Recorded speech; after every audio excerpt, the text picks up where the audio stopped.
Now, Tesla, I'm moving on to Tesla now. Tesla is more than what most people think. While other companies like Toyota are developing robots to play sports, Tesla is actually designing a humanoid robot that can download memories, personalities, and eventually consciousness that Musk calls Optimus. Now imagine, via Neuralink, you're uploaded to Starlink and relayed to Optimus for download. And this is the latest attempt, this time by Elon, for humans to find the fountain of youth. And we've talked about this kind of stuff on the pod before. So altered carbon.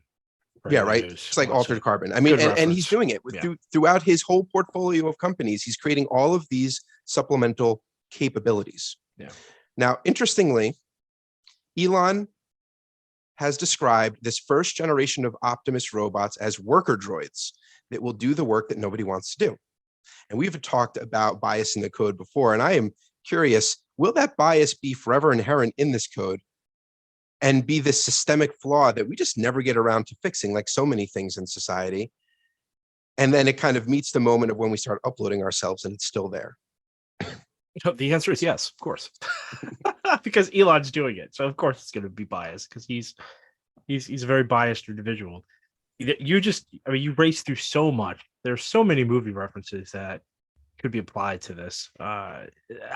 When you said the one chip to rule them all, I want to go back to that a little bit, even though it's, I'm just cherry picking a little bit, but the idea that anyone else would accept this chip after Elon Musk has implanted it into himself, I think that automatically would tank the company right off the bat. Unless, there are the Muscovites, the people who are, the raw Musk is everything. And I'm sure the other billionaires will maybe they will want to jump in on this. But as a regular human being, a regular person, I think that once Elon is the first owner of the very first chip, it's the exact opposite. It's the unclever Sauron kind of thing, or Saruman, can't remember which one, but it's the unclever version of what happens in the Lord of the Rings. For anyone who doesn't know, in the Lord of the Rings, the bad guy tricks the other leaders into getting these rings and then fashions a ring for himself that in secret that allows him to then control all the other leaders.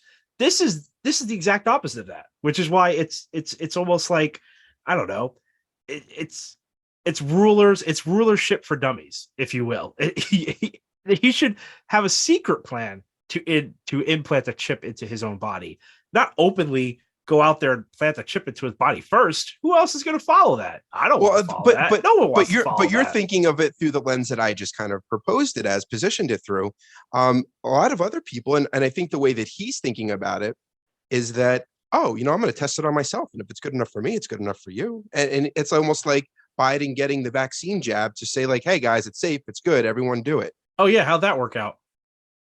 Well, it was fine. What do you mean? It was well, fine. It's fine for him. I'm just saying, how'd that work out for getting other people to then get vaccinated? It didn't really set the bar tremendously high. Maybe a bad example because the people that were going to get vaccinated. No, I think it's a good example. It's the point I'm making.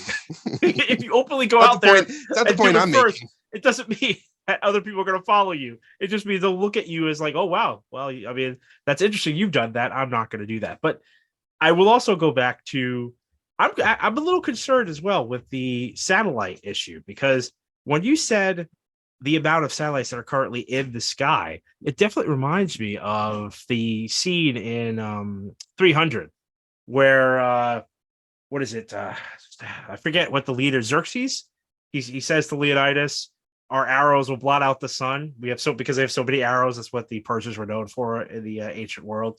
And it makes me feel weird. It's like, is he a supervillain? I think I've addressed this before.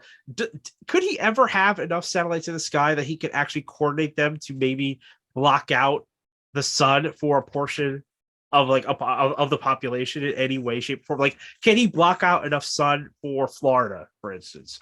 If they're not giving him the right amount of tax breaks, he'll be clever about it though.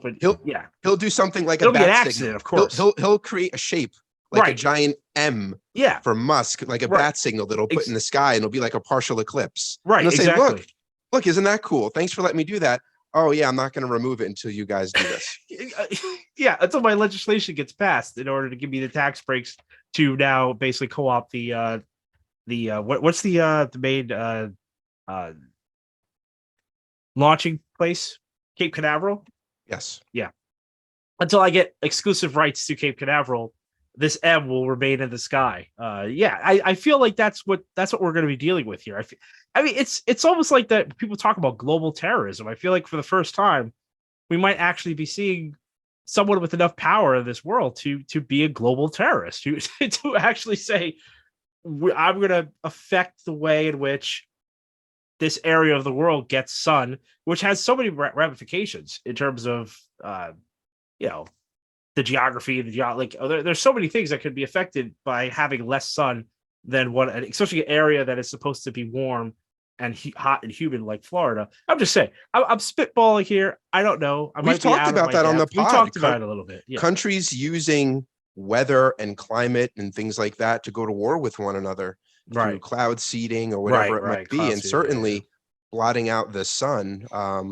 I don't know. That would be an issue. I mean, who knows? Anyway, I'll let you continue.